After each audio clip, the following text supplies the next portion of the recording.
नमस्कार दोस्तों, मैं हूं आपका अपना पाल्मिस्ट और न्यूमरोलॉजिस्ट इम्तियाज़।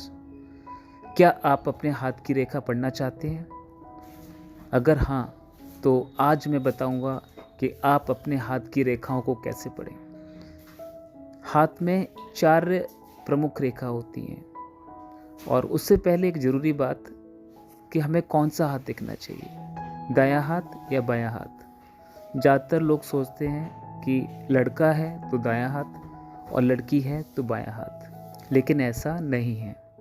हम दोनों हाथ लेके पैदा हुए हैं। कुछ केसेस होते हैं जिसके अंदर हम बाएं हाथ को और दाएं हाथ को देखते हैं। तो बात करते हैं 4 प्रमुख रेखा की। तो सबसे पहले जिस रेखा की हम बात करेंगे वो है जीवन रेखा। तो जीवन रेखा आप देख रहे हैं, ये रेखा जो है अंगूठे के पास से निकलती है और ये जीवन रेखा हमारे स्वास्थ्य के बारे में बताती है कि हमारा स्वास्थ्य कैसा रहेगा, हम कितने हेल्दी रहेंगे।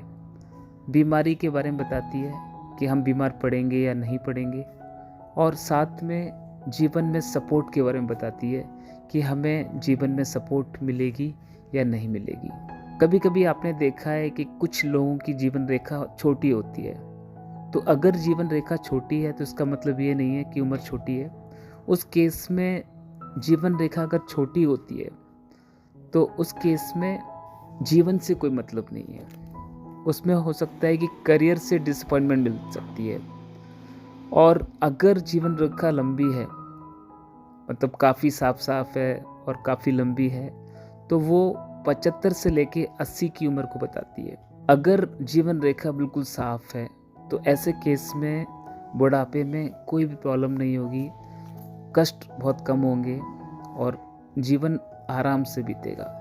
और अगर जीवन रेखा में बहुत सारे कट्स दिखाई दे रहे हैं आपको, तो ये बीमारी के बारे में बताती है कि जीवन के कुछ टाइम पर समय समय पर बीमारी लगी रहेंगी। तो जीवन रेखा आज हमने देखी और ये चीज़ क्लियर हो गई आप लोगों को कि जीवन रेखा केवल जीवन के बारे में नहीं बताती है, जबकि जीवन से जुड़ी हुई सारी चीज़ों के बारे में बताती है, बहुत सारी चीज़ों के बारे में बताती है। अब हम बात करते हैं एक और रेखा की, जो हम अगले टॉपिक में पढ़ेंगे। तो बने रहिए हमारे साथ। अगर आपको वीडियो पसंद आई तो चैनल को लाइक कीजिए, फॉलो कीजिए और सब्सक्राइब कीजिए। तो अगले उसमें हम जो बात करेंगे जिस रेखा की, वो है भाग्य रेखा। Okay, thank you everyone.